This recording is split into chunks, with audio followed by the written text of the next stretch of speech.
ভাবছো বসে আছি, সব কাজ শেষ হয়ে গেছে, একেবারেই না, যে মনটা ভীষণ খুশি খুশি। কেন খুশি খুশি একটু পরে শেয়ার করছি। তো আজকে ফ্রাইডেও না, যে ভীষণ খুশি লাগছে, কিন্তু একসময় হয় না কোনো কারণ ছাড়াই বেশ একটু ভালো লাগে। তো এক্ষুনি আমার কাজের মেয়েটা কাজ করে গেল, সমস্ত কিছু আমি যেমন হয় গরমে দেখতেই পারছো, পর্দা ফর্দা সমস্ত টেনে দিয়েছি। আর আজকে কী কী রান্না করবো তোমাদের দেখাবো, একটুখানি একটু আলাদা রান্না আছে, আমার প্রিয় জিনিস আছে, কি সেটা আমি দেখাচ্ছি। আর এত গরম পড়েছে না, মায়ের কাছে শুনছি যে কলকাতায় বেশ মেঘলা মেঘলা ওয়েদারটা বেশ ভালো। তাই যারা ওয়েস্ট বেঙ্গল থেকে দেখছো তারা প্লিজ একটু বৃষ্টি আর তোমাদের এই সুন্দর ওয়েদারটা এখানেও পাঠিয়ে দাও। এখানে বেশ গরম আছে, রোদের ভালো তেজ আছে, বৃষ্টি হচ্ছে না, তবে সন্ধ্যের দিকে না যে হাওয়াটা হচ্ছিল না, এখন সন্ধ্যের দিকে বেশ ঠান্ডা ঠান্ডা হাওয়ায় বারান্দায় গিয়ে যখন চা নিয়ে যাই না, বেশ ভালো লাগে। তো আমি এখানে কথা বলছি, স্পার্কেলে ওখানে ঘুমোচ্ছিল। এবার পাশের বাড়ি যে আমাদের নেবার আছে, উনি আসলেই বা ডগিটা যদি বেরোয়, ও তো বুঝতে পারে দরজার ওখান থেকে, তখনই চিৎকার শুরু করে দেয়। মানে ভীষণ ও নিককে দেখতে চায় আর কি। নিক মানে আমাদের পাশের বাড়ি যে ছোট্ট কিউট যে ডগিটা আছে, ও হচ্ছে তোমাদের বলেছিলাম না, শিজু, খুব কিউট, ভীষণ কিউট, ভীষণ। আমি বেরোলে ভীষণ ভালোবাসে, তাই আমাকে মানে ভদ্রমহিলা বলে যে তোমাকেও ভীষণ ভালোবাসে। বেরোলেই না পায়ের কাছে শুয়ে পড়বে, আমি আদর করবো, পর এখানে টেখানে উঠে পড়বে। আর আমারও খুব ভালো লাগে, দৃষ্টিও খুব পছন্দ করে। তো যাই হোক, চলো গুড মর্নিং আর family, welcome back to the channel. একটা সুন্দর দিন সুন্দর করে চলো স্টার্ট করা যায়। আর আমার কেন মনটা এত খুশি খুশি, তার জন্য ছোটো ছোটো অনেকগুলো কারণ আছে, চলো তোমাদের সাথে শেয়ার। এই দেখো, সেদিন আমি এই গাছগুলো এনেছিলাম না, দেখো কি সুন্দর বেলফুল ফুটেছে আর দারুণ গন্ধ আসছে, খুব সুন্দর। আর এখানে যে নয়নতারা গাছটা কিনে এনেছিলাম, ছোট্ট ছোট্ট কুড়ি এসছে, এত ভালো লাগছে না, মানে কি বলবো, ভীষণ ভালো লাগছে। আর এখানে এটা তো আমাদের সেই পুরনো গাছটা, যেটা দৃষ্টি পছন্দ করে নিয়েছিল, কিন্তু গাছটা এত ভালো না, কন্টিনিউয়াস ফুল দিয়ে, যার ফুলগুলো এত সুন্দর, খুব ভালো লাগে। তো এটাতে তো এই অল্প ফুল হয়েছে, যাই হোক হয়েছে অ্যাটলিস্ট। আর 10 o'clock গাছটাতেও অনেকগুলো কুড়ি এসছে, এই জন্য আমার মনটা একদম খুশি হয়ে গেছে। মানে গাছের ফুল টুল এলে না ভীষণ ভালো লাগে।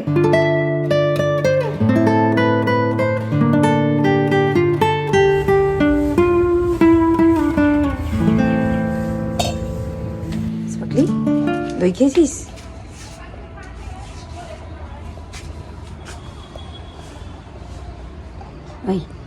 এই যে দই খেয়েছিস?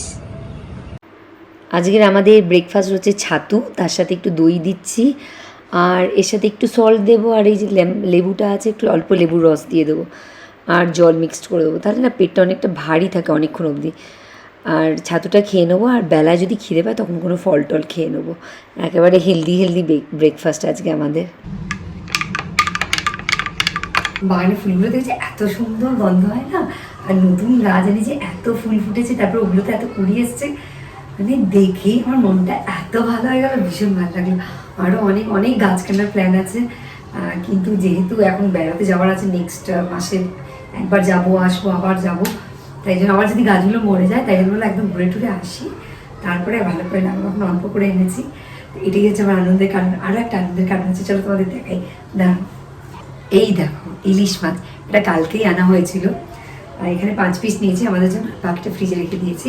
কিন্তু কালকে আমার না শরীরটা ভালো ছিল না, কালকে বাইরে থেকে আনি ওরা খেয়েছে, তাই জন্য আমি এটা করতে পারিনি। আজকে এটা বানাবো, পাতলা করে মানে বেগুন কেটে রেখেছি, বেগুন দিয়ে ইলিশ মাছের পাতলা ঝোল বানাবো। আমার তো সব থেকে বেস্ট ওটাই লাগে, সর্ষে ইলিশের থেকেও আমার এটা বেশি ভালো লাগে। তো এটা যে বানাচ্ছি, তবে একটাই দুঃখের কথা, দৃষ্টি না অত ইলিশটা পছন্দ করে না, মানে প্রচণ্ড কাঁটা থাকে, তো সেই জন্য অতটা পছন্দ করে না। তো এটা করছি। আর আমটা, কাঁচা আম এনেছিলাম জানো তো, একটাই এনেছিলাম, বেশি আনিনি। তো কাঁচা আম দিয়ে গরমে দেবে আম ডাল খেতে ভীষণ ভালো লাগে। তো কাঁচা আমগুলো কেটে জলে ভিজিয়ে রেখেছি, আজ আমি আম ডাল করবো, আর পাতলা করে বেগুন দিয়ে ইলিশ মাছ করবো। আর এখানে আমি একটু পেঁয়াজ করে এনেছিলাম, এবারে পেঁয়াজ করে এটা কেটেছি, আলুটা কাটা, আমি এই যে পেঁয়াজ করি আর আলু একটু ভাজা ভাজা করে দেবো। তো এখন কটা বাজে জানো তো, এখন অলমোস্ট 11:30 প্রায় বেজে গেছে। আমার তো 1 ঘন্টা সময় আছে। কেন বলতো 1 ঘন্টা বলছি, কেন আজকে দৃষ্টি এক্সাম দিতে গেছে, ও তো এসে যাবে 1:45-র মধ্যে, তো আমাকে 12:40-র মধ্যে যেতে হবে বাস স্ট্যান্ডে। তো তার মধ্যেই মানে 12:30-র মধ্যে যতটা পারি রান্নাটা এগিয়ে রাখবো। তারপরে দৃষ্টিকে নিয়ে আস্তে আস্তে ওর সঙ্গে আমি অনেক গল্প করি, ও বলে ওর এক্সামে কী হয়েছে, স্কুলে কী হয়েছে, সব গল্প করতে থাকি দুজনে, তখন একটুখানি বসে যাই, অনেকটা গ্যাপ হয়ে যায়। তাই জন্য আমি কী করেছি বলতো, আগে আমি ভাতটা করে রেখেছি, স্পার্কলের রান্নাটা আমার হয়ে গেছে, ব্যাস এবার আমাদের রান্না করতে হবে। চটপট চলো, আমি কিভাবে পাতলা করে ইলিশ মাছের পাতলা ঝোলটা করে তোমাদের সাথে শেয়ার করছি, ঠিক আছে? আর আম ডালটাও আমি কিভাবে করি সেটা শেয়ার করছি। হয়তো অনেকে অনেক বিভিন্ন রকমভাবে করে, তো তো আমি কিভাবে করি সেটা তোমাদের সাথে নিয়ে শেয়ার। এখানে দেখো মুসুরের ডাল সেদ্ধ করে রেখেছি, আর এখানে আমগুলো লম্বা করে কেটে রেখেছি, আজ আম ডাল করবো। আর এখানে ইলিশ মাছ আছে, আর এখানে স্পার্কলের সমস্ত কিছু কেটে রেখে দিয়েছি, আর একটা স্পার্কলের মাছ। সর্ষের তেলটা একটু গরম হয়ে গেছে, মাছগুলো হালকা হালকা করে ভাজার জন্য আমি দিয়ে দিলাম। আর অন্যদিকে আমার পেঁয়াজগুলির আলুগুলো কাটা বাকি ছিল, আলুগুলো কাটছিলাম। আর এখানে হালকা করে মাছগুলো ভেজে নিচ্ছিলাম সাথে সাথে, যাতে দুটো কাজই একসাথে হয়ে যায়, কেন হাতে আমার বেশি সময় নেই, সেই জন্য একটুখানি তাড়াহুড়ো করছি। মাছগুলো ভাজা হয়ে যাওয়ার পর বেগুনগুলোকে আমি ভালো করে একটুখানি ভেজে ভেজে নেব। দেখো একটা বাটিতে একটুখানি হলুদ আর নুন নিয়ে নিয়েছি, আর জল দিয়ে মশলাটা রেডি করে নিলাম, ব্যাস আর কিছু দেবো না এটাতে। সর্ষের তেলটা গরম হয়ে যাওয়ার পর আমি এখানে কাঁচা লঙ্কা আর কালো জিরে ফোড়ন দিয়ে দিলাম। তারপর যে মশলাটা করা ছিল সেটা দিয়ে দিলাম। মশলাটাকে একটু ভাজবো যাতে হলুদের কাঁচা গন্ধটা চলে যায়। তারপর মশলাটা একটু ভাজা ভাজা হলে আমি একটু জল দিয়ে দিচ্ছি। এরপর আমি কি করব, যে ভেজে রাখা বেগুনগুলো আছে ওগুলো আমি অ্যাড করে দিচ্ছি। এখানে আটা নিয়ে নিয়েছি, আর দেখো ঝোল থেকে একটা লঙ্কার একটুখানি ঝোল নিয়ে নিয়েছি, এবার এটাকে ভালো করে মিক্সড করে নেব। এবার আমি মাছগুলোকে এক এক করে অ্যাড করে দিলাম, আর একটু এর মধ্যে জল মেশাবো। আর যে পেস্টটা আমি এক্ষুনি বানালাম সেটাও আমি অ্যাড করে দিলাম।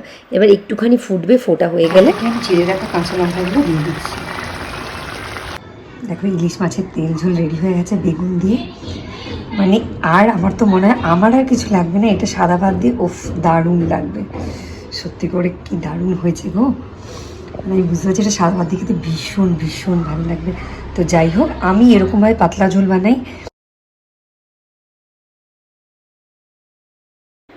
এবার বানাবো টক ডাল। সর্ষের তেলটা গরম হয়ে যাওয়ার পর আমি এখানে ফোড়ন দিচ্ছি কাঁচা লঙ্কা, শুকনো লঙ্কা আর সর্ষেগুলো। আর আমি কেটে যে আমগুলো ভিজিয়ে রেখেছিলাম সেগুলো আমি এবার দিয়ে দিচ্ছি। একটু হালকা ভাজা ভাজা করব, একটু হালকা ভাজা ভাজা হয়ে যাওয়ার পর আমি ঢাকা দিয়ে রাখবো যাতে আমগুলো একটু সেদ্ধ হয়ে যায়। রান্নার ফাঁকে আমি একটুখানি ফল খেয়ে নিচ্ছি। আজ ব্রেকফাস্টে দেখেছিলে ছাতু দই আর লেবু টেবু দিয়ে খেয়েছিলাম, ভীষণ খিদে পাচ্ছে। তো আজ আর ছোটো ছোটো করে কাটা বা জুস করার আমাকে একটুও টাইম নেই, এখন হয়ে গেছে 12:50, আমার তার 15 মিনিটস টাইম আছে, খিদেও পাচ্ছে। মিষ্টি ভীষণ মিষ্টি, হালকা ঠান্ডা ঠান্ডা আছে, ওটা ছোটো ছোটো করে কাটার সময় নেই, এইভাবে কেটে খেয়ে নিচ্ছি।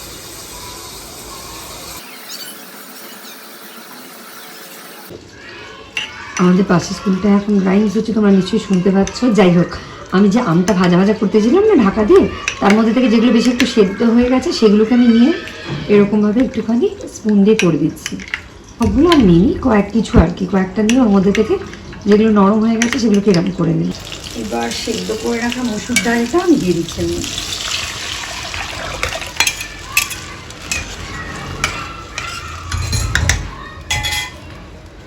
একটু হলুদ দিয়ে দিলাম, আর অল্প একটু মিষ্টি দিচ্ছি, টক মিষ্টি এরকম ব্যাপারটা হবে আর কি, বেশি না অল্প। সল্টটা লাস্টে আরেকবার চেক করে তখন দিয়ে দেবো। আর এই যে আমটা যেটা সেদ্ধ করে এরকমভাবে করে রেখেছিলাম ওটা আমি দিয়ে দিচ্ছি।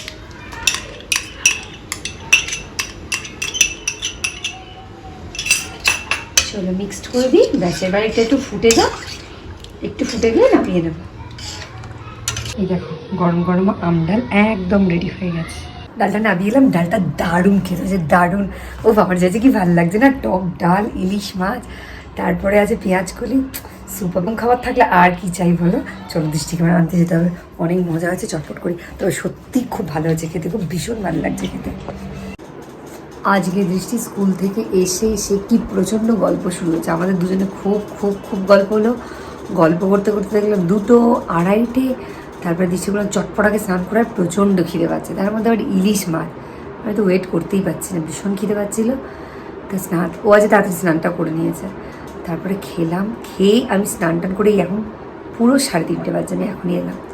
এখন দৃষ্টির হঠাৎ করে ইচ্ছা হচ্ছে আইসক্রিম খাবো, তাহলে এখন রোদের মধ্যে কে যাবে আইসক্রিম আনতে। বলছে মামা ব্লিঙ্কিট করে দাও। তো এখন দেখি ব্লিঙ্কিটে কী পাওয়া যায়, পাওয়া তো সবই যাবে, ওর কোনটা পছন্দ হয় দেখি। আর তারপরে আইসক্রিম খেতে খেতে আমার মনে হয় আমার বাচ্চারাও এসে যাবে।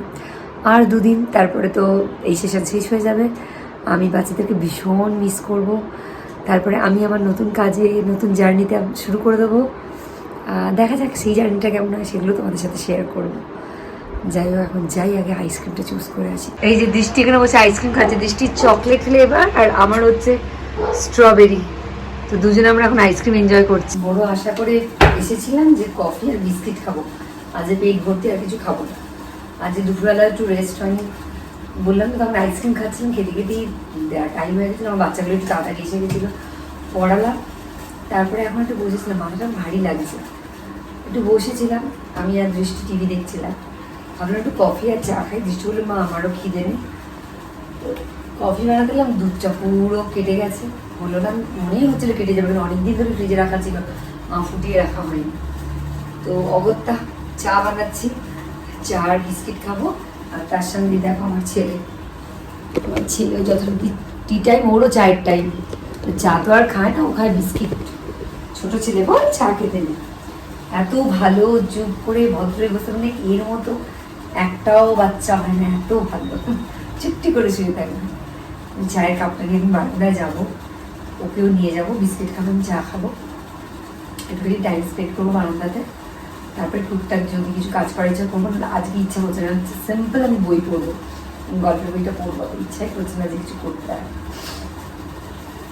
দৃষ্টি আমাকে বললো মা ওর কাছে সমস্ত আপডেটস আছে, বললো যে নিউজে বলেছে যে কামিং উইকে নাকি ব্যাঙ্গালোরে বৃষ্টি হতে পারে। ভালো যদি হয়, কি ভালো হবে, সেই আশাতেই বসে থাকি যদি হয়। স্পার্কল দাঁড়া দিচ্ছি, স্পার্কল থালা নিয়ে ঘুমোচ্ছে, হ্যাঁ না, খাওয়া হয়ে গেছে, বাটিটা হাতে নিয়ে ঘুমোচ্ছে, তাই তো। সবাইকে গুড নাইট বলে দাও, বলো গুড নাইট সবাই, গুড নাইট।